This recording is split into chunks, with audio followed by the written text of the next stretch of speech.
नमस्कार विद्यार्थियों, मैं डॉक्टर मोनिका खेतरपाल, सह आचार्य भौतिक शास्त्र, डूंगर महाविद्यालय बीकानेर। मैं आज आपको पीएससी पार्ट सेकेंड के तृतीय पेपर प्रकाशिकी का प्रथम यूनिट जो है वह पढ़ाऊंगी। सबसे पहले मैं ये बताऊंगी कि प्रकाश क्या होता है। प्रकाश एक प्रकार की ऊर्जा है। यह हमारे दैनिक जीवन में काम में आने वाली बहुत उपयोगी चीज है, अतः हमें इसके गुण उपयोग आने चाहिए। तो ये समझने के लिए सबसे पहले हम फर्मा का नियम देखेंगे। फर्मा का नियम क्या कहता है? फर्मा के नियम के अनुसार एक बिंदु से दूसरे बिंदु तक प्रकाश उस पथ का चयन करता है जिस पथ में लगा हुआ समय न्यूनतम होता है। परंतु फर्मा का नियम कभी कभी यह कहता है कि प्रकाश उस पथ का चयन भी कर सकता है जिस पथ में लगा समय अधिकतम होता है।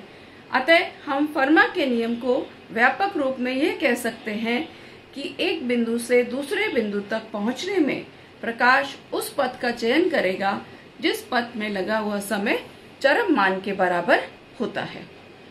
हम यहाँ पर एक माध्यम ले रहे हैं जिसका कि अपवर्तनांक म्यू है। प्राथमिक बिंदु A है। प्रकाश को A बिंदु से अंतिम बिंदु B तक गमन करना है। इसके लिए प्रकाश दो पथ में से किसी का भी चयन कर सकता है। पहला पथ है C बिंदु से होता हुआ और द्वितीय पथ है D बिंदु द्वारा। हम मान रहे हैं इस माध्यम में प्रकाश का वेग है v के बराबर तथा ये जो अल्पांश है इसकी लंबाई मैंने मानी है ds के बराबर। हमें पता है कि वेग बराबर दूरी बटा समय।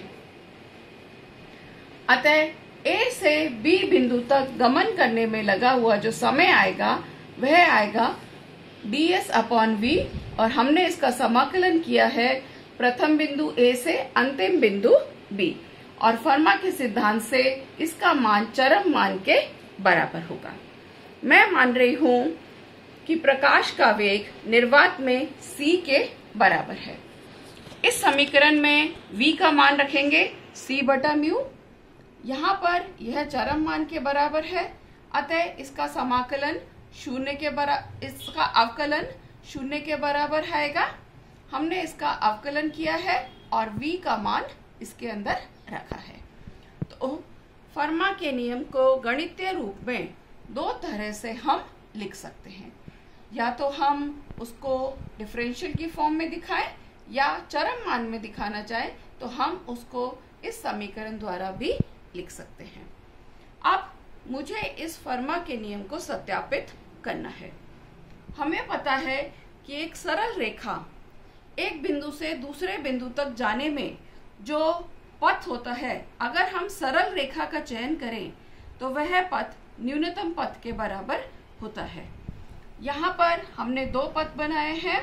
पहला है सरल रेखीय पथ जो कि C बिंदु द्वारा है। सरल रेखीय पथ पे अगर प्रकाश गति करता है तो उसमें लगा हुआ समय न्यूनतम होगा क्योंकि यह दूरी न्यूनतम के बराबर है। अतः यह फर्मा के नियम को सत्यापित करता है।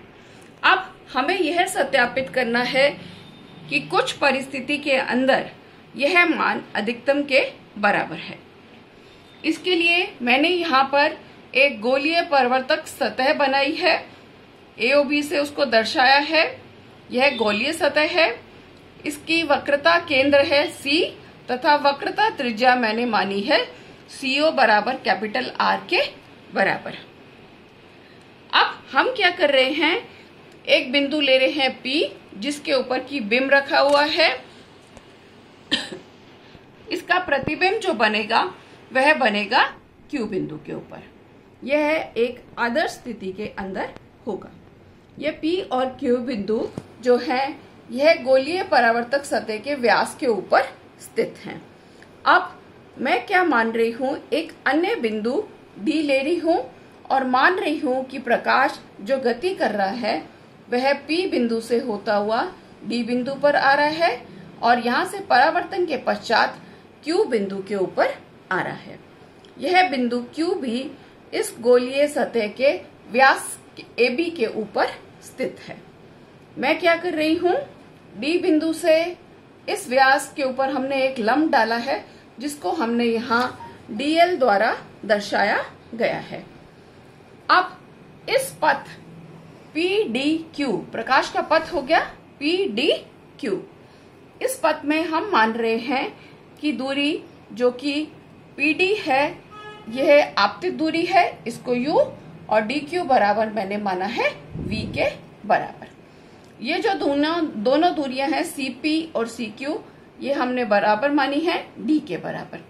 और जैसे कि मैंने पहले बताया था कि हमने ये जो गोलीय पृष्ठ लिया है इसकी वक्रता त्रिज्या हमने मानी है R। तो यहाँ CD बराबर हमारे पास आएगा R।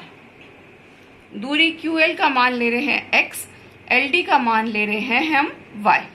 तो त्रिभुज CLD जो कि एक समकोण त्रिभुज है, यहाँ पर हम पाइथागोरस थ्योरम लगा रहे हैं। पाइथागोरस थ्योरम लगाने से हमें समीकरण 1 प्राप्त हो रहा है। इसी प्रकार PLD भी एक समकोण त्रिभुज है, यहाँ भी हम पाइथागोरस थ्योरम लगाएं तो हमें समीकरण 2 प्राप्त होगा। हमारे पास एक समकोण त्रिभुज और है QLD, ये दर्शाया गया है इस चित्र में। इस चित्र से हमें तीसरा समीकरण प्राप्त हो रहा है। अब मैं क्या कर रही हूं, मेरे ये जो दो समीकरण हैं, समीकरण 2 और 3, इनको मैं जोड़ रही हूं और समीकरण 1 से y² का मान रख रही हूं। ये प्राप्त हो रहा है हमें u² प्लस v² मान रखने पर 2r² प्लस d²।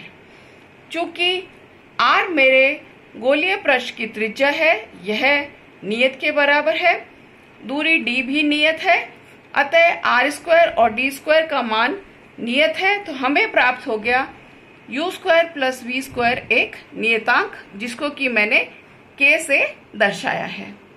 गणितीय समीकरण हमें पता है u² प्लस v का whole square plus u minus v का होल स्क्वायर, इसका मान होता है 2u² प्लस v²।